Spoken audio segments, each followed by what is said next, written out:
Hey guys, Ken here, Ken Small Engines. We've got a Troy-Bilt MTD TB110, which is basically the Briggs EX engine. So basically on a Briggs engine like this, it got a plastic carburetor, which we all love and hate. So call it ready start or ready not start in this case. Take off the air filter, boom. You've got your two different size screws that you have to take off. So we're going to use our little impact because we like to use it. Got all the tools I need. Let's see what we got here. It looks like 5/16 on the outside.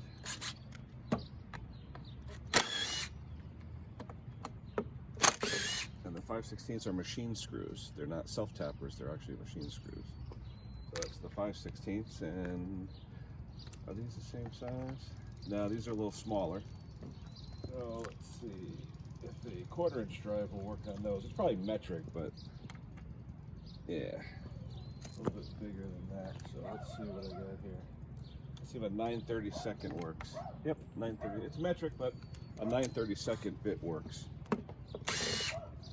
And these are self-tappers, which means they go into plastic. Okay, the machine screws go into the metal bracket, self-tappers go into plastic. Now when I pull this off, there's going to be a breather hose. I'll show you that.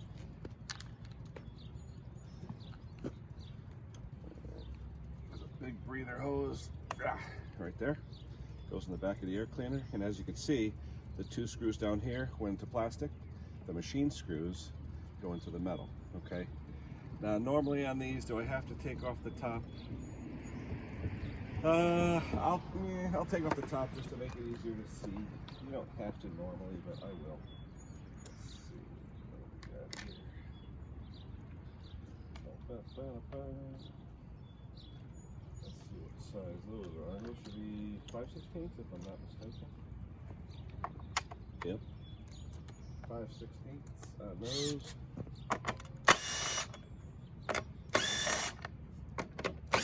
And those are shoulder screws. They have a shoulder on them, you can see. Okay. Those are those. Take off the recoil just to make it easy. And I'll blow this out for him. This is my daughter's future mother-in-law. A lot of plastic in here now. Wow, interesting. I don't know if you can see that. Can you see up in there? Yeah, the top of the recoil here.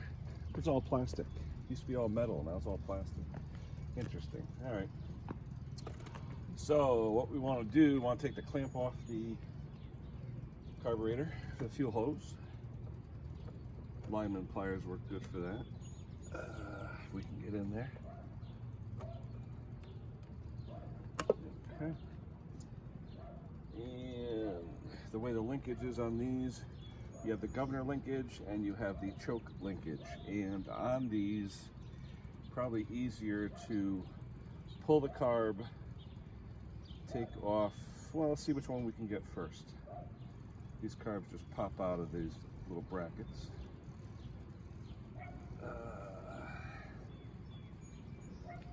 Let's see if I can get that. Fuel tank, let me clamp the fuel tank. I don't want fuel coming all over the place. And maybe I could take the fuel tank off to take the fuel line off. Make that easier for us.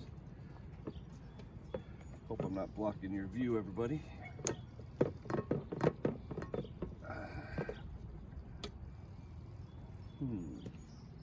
I may be blocking your view. I'm sorry if I do, but I want to pull this nipple off. Come on, fuel line. Let's get into fits. Sometimes these fuel lines don't want to come off too easy. There we go. Okay. We took the tank off, clamped with the fuel line. We'll just lay that here for now. Now it's easier to see. Let me see if I got you in picture. Yeah, you're in there pretty good. All right. So you got the governor linkage here. Look at this crap. Governor linkage, choke linkage. So we'll hold the carburetor.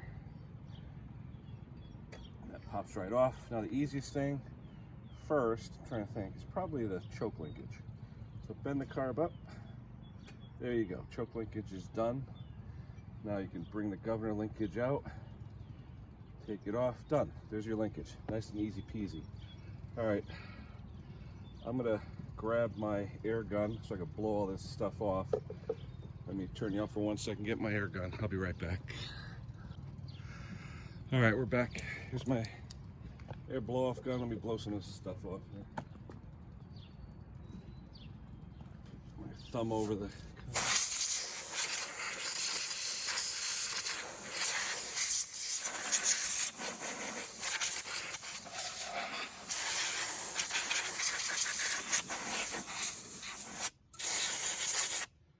dirty engine.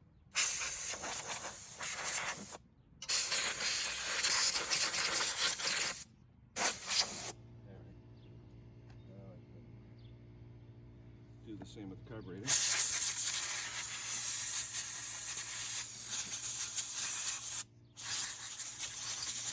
Easier to work on a clean carburetor.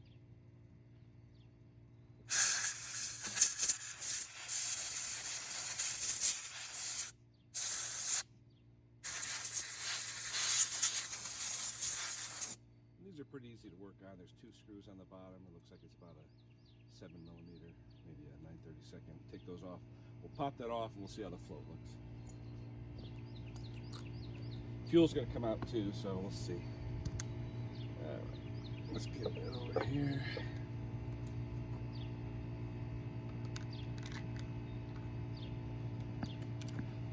Oh boy.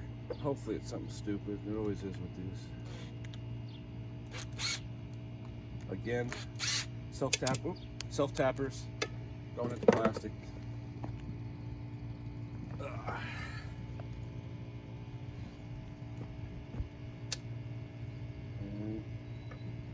And this ball usually pries off. If you get a screwdriver or something, you can just pry one end and pry the other end, and it usually comes right off.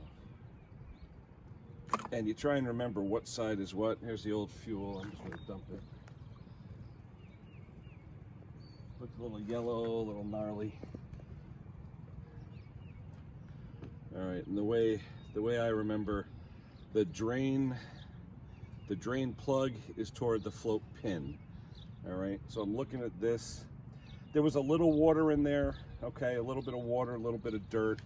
So all I'm going to do is take it apart real quick. Check it out, see what she looks like.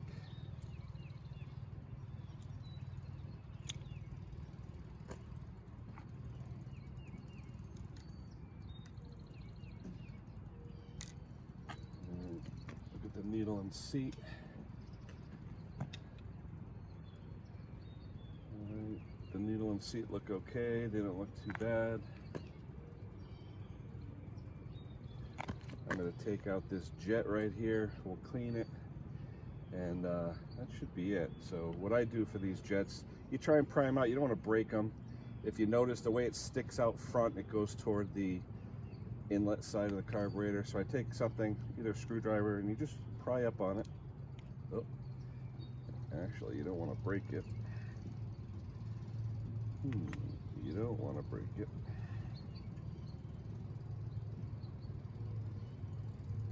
Oh wow, that's in there tight. You definitely don't want to break it. Let's see. Let me get situated a little better, then I'll be right back. All right, we're back. And the way I did it, guys, I took a flat-bladed screwdriver, a small one, and I went underneath between this piece here and the black piece, and just little pry, got it up. Okay, that's all.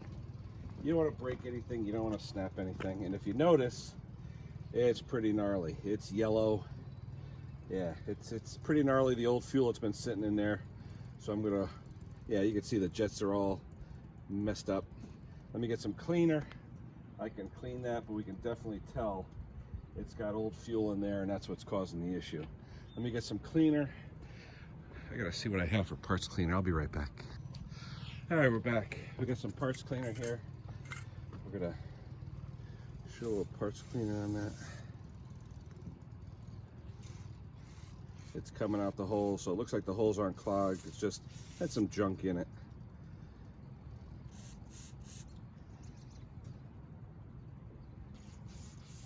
It's coming out all the holes.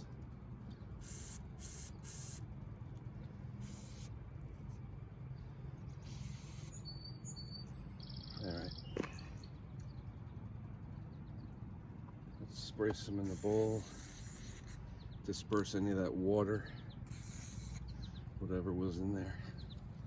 Okay. Squirt a little into the carburetor where all that gook was residing. Yeah, and it's coming out yellow, so you know there was all kinds of gook in there. And it's draining through, so you know the passageways are good. Alright. Alright. Then what we'll do, we'll blow everything out. Alright,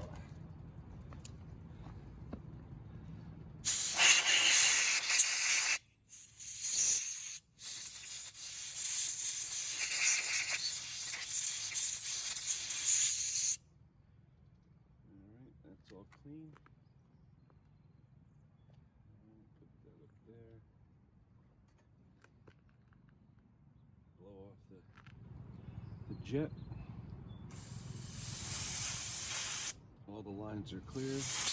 It was probably just old fuel and water in there where it didn't want to start. So I'll drain some more out of the tank because chances are there was water and all kinds of stuff in that tank, and water doesn't like to burn.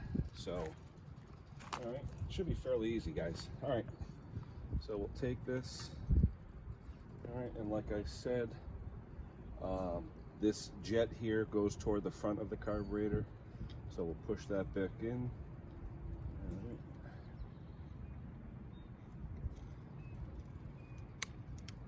Okay, that'll snap in. Okay, the needle and seat look okay. I'm not going to touch them, so I'll put those back in.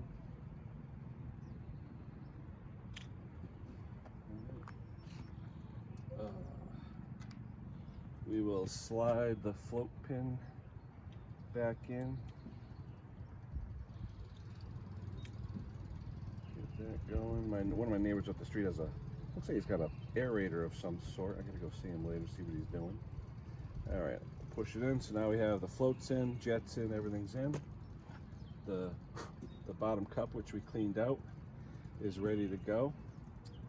And we said that the screw in there was pointing toward the float pin. Okay, this piece here has a little recess in there to sit in, so that's how come it goes this way.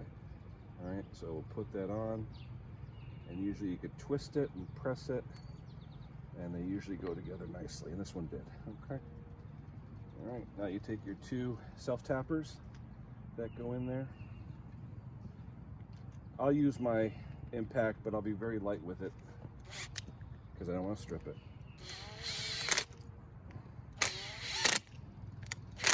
Okay, and we're getting close, guys. All right, and what I did on this, if you remember, I took off the choke link first, then the governor, so I'll put the governor back first. All right. A little bit of dirt left on this, let me blow it off.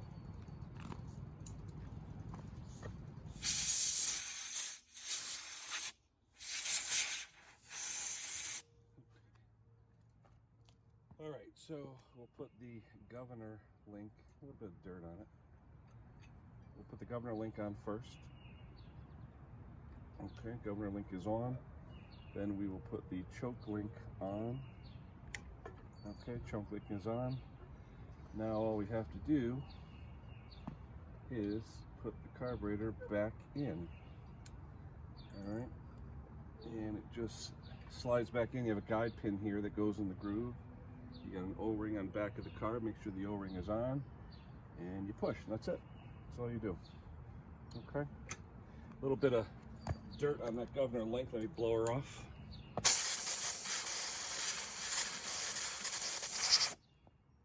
Nice and clean. Okay.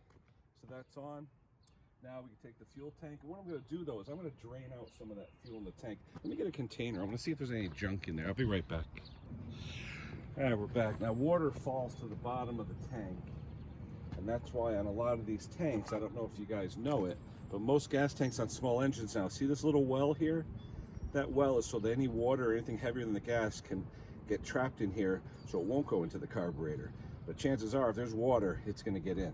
So let me drain some of this stuff out here. I'm going to drain some out into a container and and see what we have, see what it looks like. See what this stuff looks like. Alright, now I'm going to hold the tank.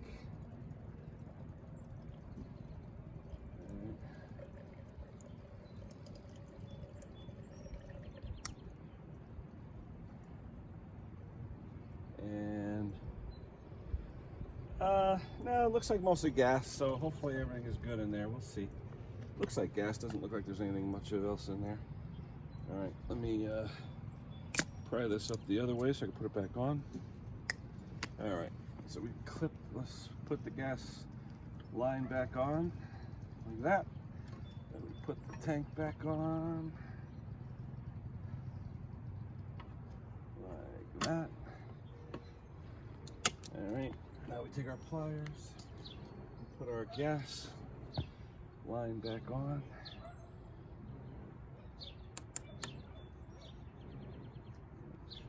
Like that.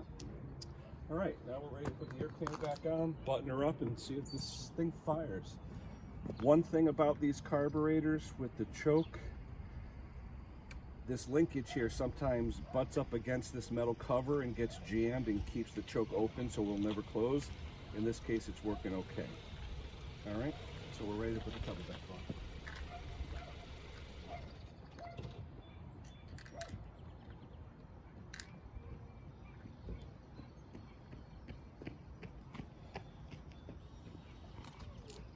Alright, let's blow out the air cleaner.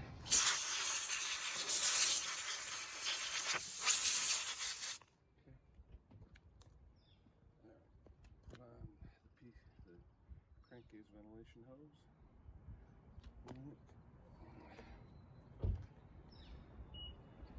Alright.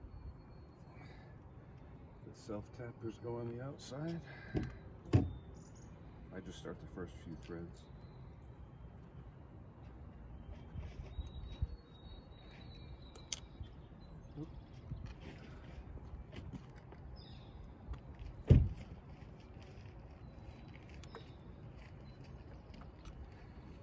Those are the machine screws, and the self-tappers go into the plastic part of the carburetor.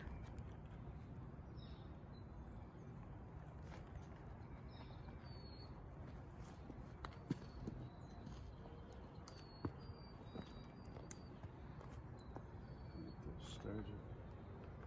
Alright. And let's get. Don't over torque, be careful.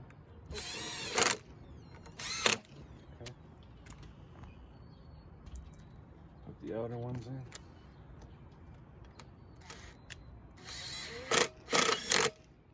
Okay, that's all in. I'll blow out the air filter a little bit because it's got a little bit of dirt in it.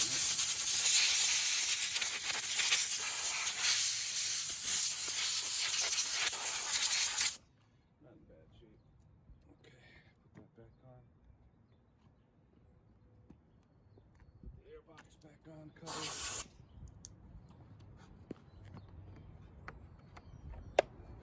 Now we just have to put the shroud back on, the top cover. A little bit of dirt in the top, let me blow it off.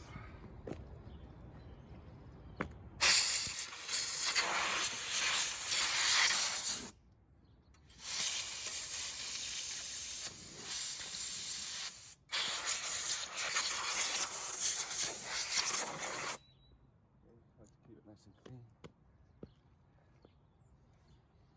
Let's put the cover back on.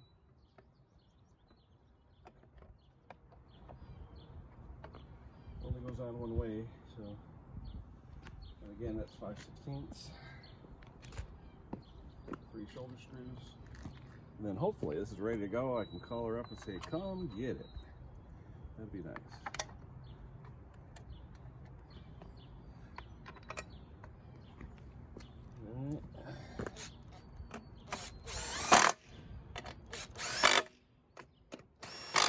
That's it, guys. I believe the oil was good in this. Yeah, the oil looks brandy new. Might be a little overfilled. A little bit overfilled, not bad though. Okay, that should be it. So Let's put this thing on the ground and let's see how she fires up. So let me get you situated here. All right. Yeah, that's another project we're working on. All right, let's get this thing on the ground. Let's see if we got you in the shop. And let's see.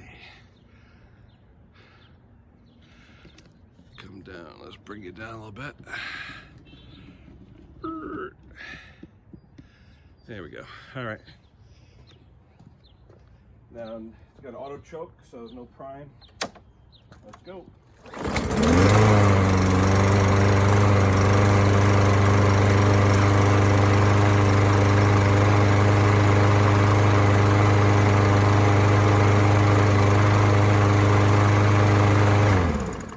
Good to go. All right, guys, that's it. Briggs EX carburetor, plastic carburetor that we all love and hate. Easy enough to change out as far as get it off and cleaned. And what'd that take me, 10 minutes? All right, that'll be it for today. Hope everyone has a happy Easter if you're celebrating. Otherwise, having a happy holiday. The next thing up will be that tractor. I had to rebuild the carburetor on it and play around with the electric safety switches and everything, because the module for that tractor is $228, and the customer didn't really want to spend that kind of money. So I want to try and keep the safeties for it intact while saving him some money without having to spend $250 on a module. Anyway, that'll be it for now. We will see you soon.